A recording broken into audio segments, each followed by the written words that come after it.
Okay, so here's a book I think you'll enjoy. It's called The Lorax, and again, this is by, I think you guys have heard me read a few books to you by Dr. Seuss. But let's begin. This is something I know the kids liked and your moms and dads liked. So let's get started.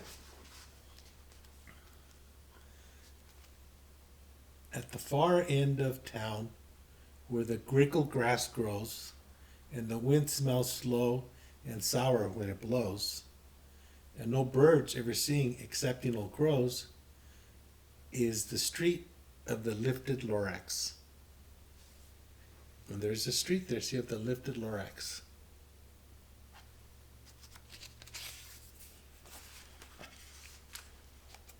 And deep in the grickle grass, some people say, if you look deep enough, you can still see today where the Lorax once stood, just as long as it could, before somebody lifted the Lorax away. And you can see, look at the house, everything's dark. What was the Lorax? And why was it there? And why was it lifted and taken somewhere? From the far of town where the grickle grass grows, the old Onceler still lives here. And ask him, he knows. So this is the house where the Onceler lives. And you can see their eyes peeking through. You won't see the Onceler. Don't knock at his door. He stays in his lurkin on top of his store. He lurks in his lurkin cold under the roof, where he makes his own clothes out of buffered moof. And on special dank midnights in August he peeks out of the shutter, and sometimes he speaks. And he tells how the Lorax was lifted away. He'll tell you perhaps, if you're willing to pay.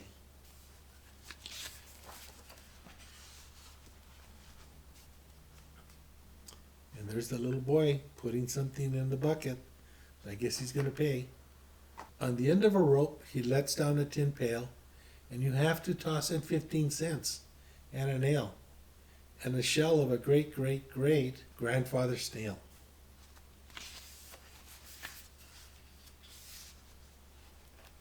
Then he pulls up the pail and makes the most careful count to see if you paid him the proper amount. Then he hides what you paid him away in his snoovy, his secret strange hole, and his grooveless glove. Then he grunts, I will call you by whisper my phone, for the secrets I tell are for your ears alone.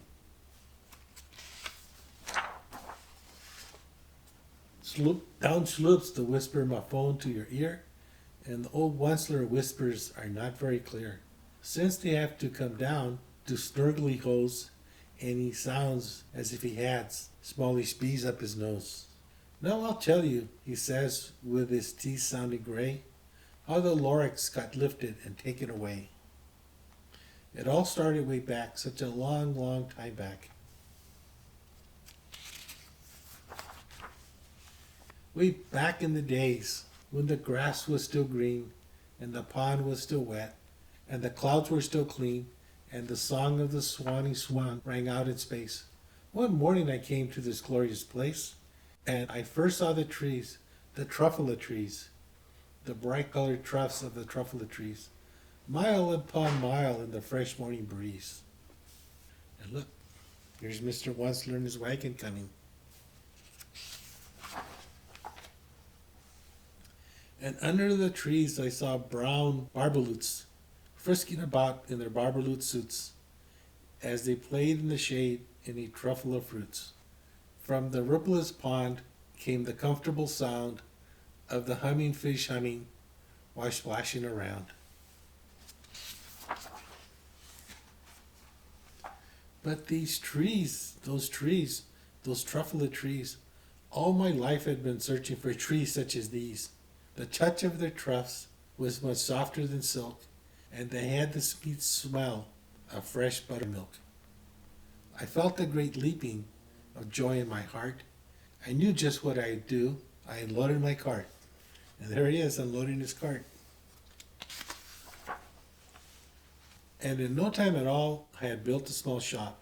Then I chopped down a truffula tree with one chop.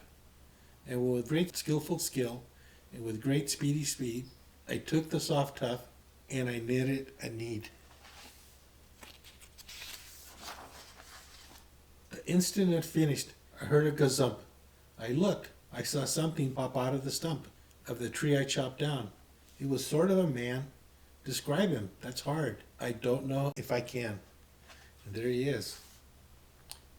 He was shortish and oldish and brownish and mossy, and he spoke with a voice that was sharpish and bossy.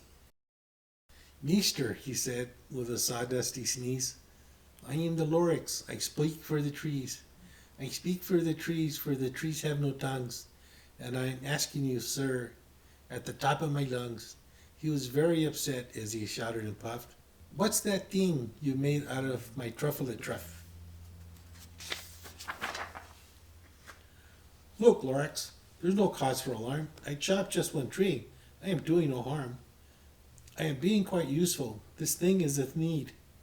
A need is a fine something that all people need. It's a shirt, it's a sock, it's a glove, it's a hat. But it has other uses, yes, far beyond that.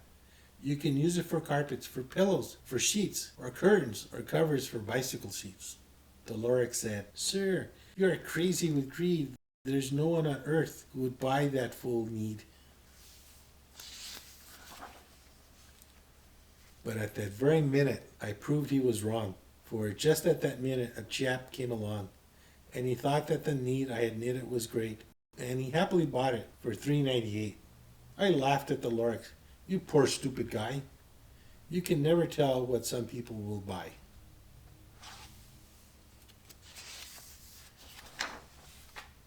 I repeat, cried the Lorax. I speak for the trees. I'm busy, I told him. Shut up if you please. I rushed across the room and in no time at all built a radio phone. I put in a quick call. I called on my brothers and uncles and aunts, and I said, listen here, here's a wonderful chance for the whole Once-Through family to get mighty rich. Get over here fast. Take the road to North Nitch. Turn left on Weehawken, sharp right at South Stitch. And in no time at all, in the factory I built, the whole Once-Through family was working full tilt. We were all knitting needs, just as busy as bees, to the sound of the chopping of the truffle trees. Look at all the trees they're chopping now. And there's the Lorax. Then, oh baby, oh how my business did grow. Not chopping one tree and the time was too slow. So I quickly invented my super X hacker, which whacked all 4 truffle trees at one smacker. We were making needs 4 times as fast as before, and that Lorax, he did not show up anymore. But the next week he knocked on my new office door. He snapped, I am the Lorax who speaks for the trees, which you seem to be chopping as fast as you please. But I'm also in charge of the brown barbaloots, who played in the shade of the barbaloot suits and happily lived eating the truffle fruits. Now, thanks to your hacking my trees to the ground, there's not enough truffle fruits to go around, and my poor barbaloots are all getting the crummies because they have gas and no food in their tummies.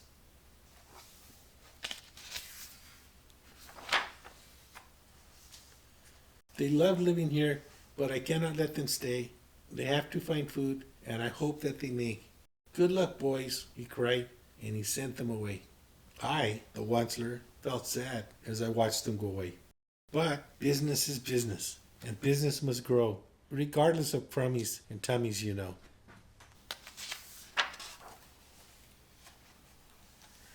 And look at everything that's busy now. Look at all the truffle trees being cut and the big factories and the cars coming and going. I meant no harm. I most truly did not. But I had to grow bigger. So bigger I got. I biggered my factory. I biggered my roads. I biggered my wagons.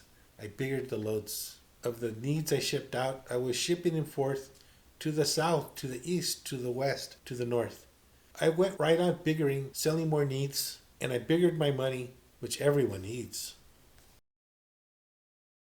Then again he came back. I was fixing some pipes when that old nuisance Lorax came back with more gripes. I am the Lorax, he coughed and he whiffed. He sneezed and he snuffled. He snarkled. He sniffed. Onceler, he cried with a truffulous croak. Onceler, you're making such smoggless smoke. My poor swoony swans, why they can't sing a note. No one can sing who has smog in his throat. And you can see all the smoke coming out. And then the swanny swans, look at how sad they looked.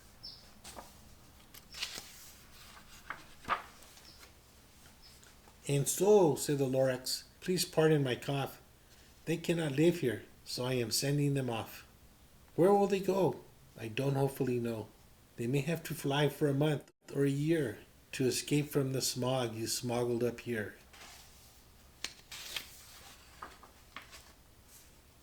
What's more, snapped the Lorax. His dander was up. Let me say a few words about Gluppity Gloop.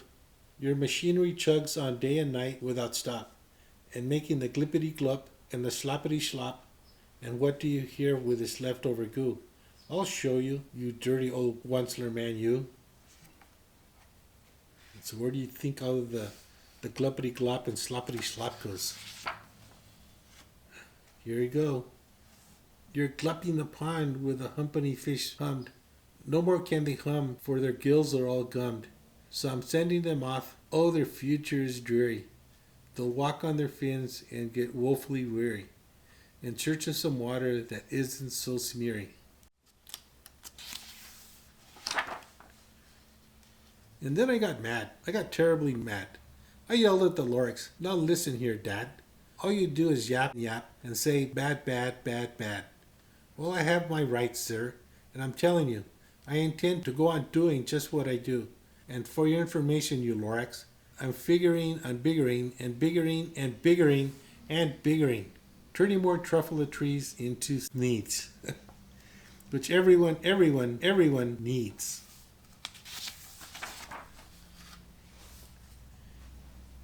And at that very moment, we heard a loud whack. From outside in the field came a sickening smack of an axe on a tree. Then we heard the tree fall, the very last truffle tree of them all. So they're all gone. See, there's no more. You can just see the stumps of where the trees used to be. So this is the very last one.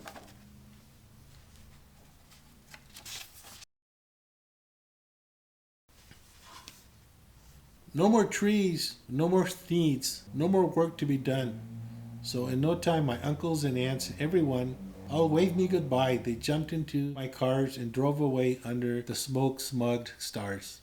Now all that was left neath the bat-smelling sky was my big empty factory and the Lorax and I. So there's no more truffle trees and no more work. So they all left. Needs. The Lorax said nothing, just gave me a glance. Just gave me a very sad backward glance. As he lifted himself by the seat of his pants, I'll never forget the grim look on his face as he hoisted himself and took leave of this place through a hole in the smog without leaving a trace.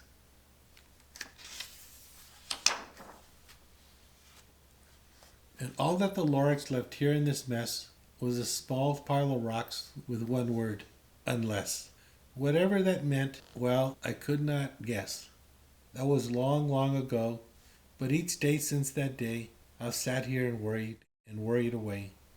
Through the years when my buildings have fallen apart, I've worried about it with all my heart.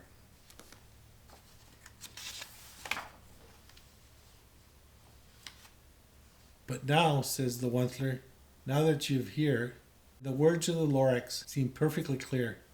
Unless someone like you cares a whole awful lot, nothing is going to get better. It's not.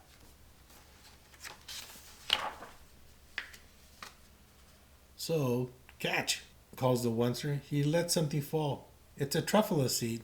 It's the last one of all. You're in charge of the last of the truffle seeds. And truffle trees are what everyone needs. Plant the new truffle, treat it with care. Give it clean water and feed it fresh air. Grow a forest, protect it from axes that hack. Then the Lorax and all of his friends may come back. The end. So I think this is something you guys can talk with your moms and dads about. the story, because it really talks about sometimes we just don't take care of what's our planet or what's around, and hopefully if it's different for you guys in the future.